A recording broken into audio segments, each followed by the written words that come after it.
It was just the start of their shift, but before the Kentucky cops had time to react, they spotted a desperate young man running toward them. Frightened, they prepared for action. But as the man spoke, they quickly realized the young father was asking for help. He spoke in broken English, so they could barely understand him. He motioned for officers to follow him and ran down the street.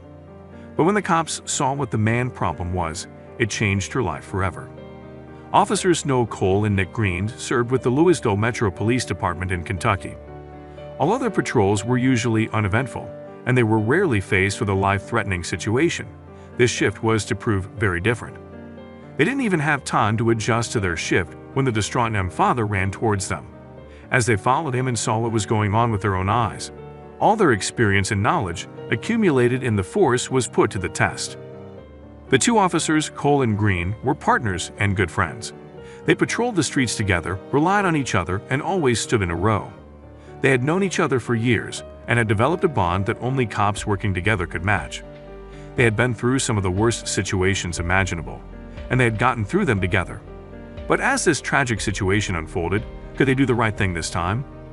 Officer Cole and Officer Green began each patrol shift by visiting all local businesses in the area and checking in with each business owner.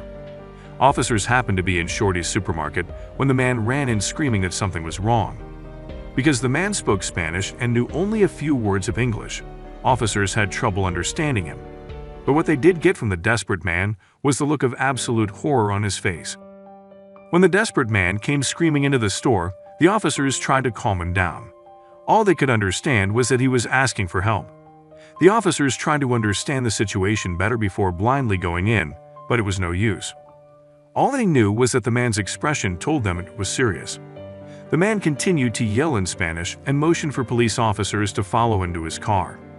But Officer Green couldn't help but grow suspicious. What if it was a trap? Of course, the officials wanted to help. It was their sworn duty to protect the neighborhood. But helping the man proved difficult because they couldn't understand what he was saying. Officer Green looked around frantically, trying to find someone who understood Spanish to help bridge the language barrier. But the man became more and more hectic. Finally, they decided to follow him. Whatever it was clear that they had to act immediately. Although the police couldn't understand what the man was saying, they managed to catch the words baby and no bueno. With these words, they managed to realize that it was a baby in trouble. Officer Green was a father himself. Hearing the words, his heart sank.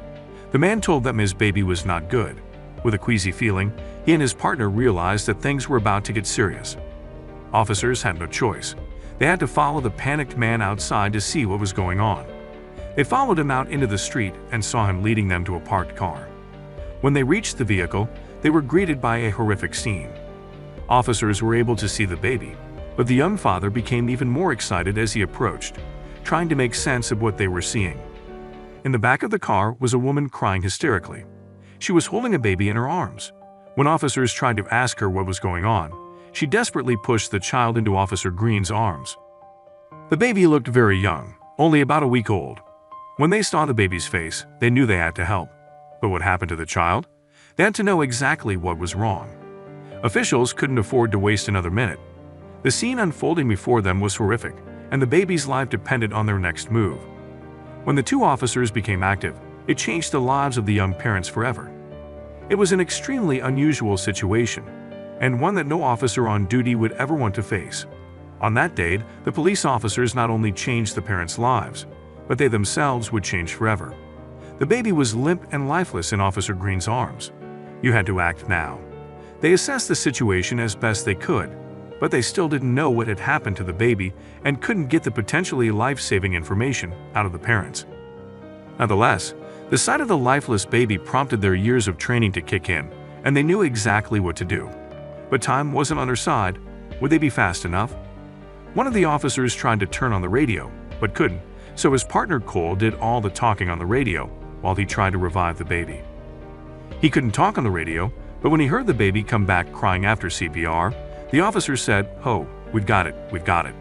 From then on, things looked good. When the baby started crying and moaning, the police officer noticed that oxygen was getting into the brain, so the difficult part seemed over. Hearing the baby's cry and realizing that he was breathing was amazing for the two officers and the young parents. That was the ultimate sign of relief. Nothing could have gone better. Thanks to Cole's quick work, a replacement soon arrived. EMS examined the child and she was taken to the hospital for further monitoring. The baby, named Emma, was barely a week old and officers didn't know what caused her to stop breathing. However, according to the family, she was taken back home and doing well. It's impossible to know if the officers were in the right place at exactly the right time, or if the terrified parents were specifically looking for them. But Green surmised that they must have seen the police cars parked outside the supermarket and reported themselves at help.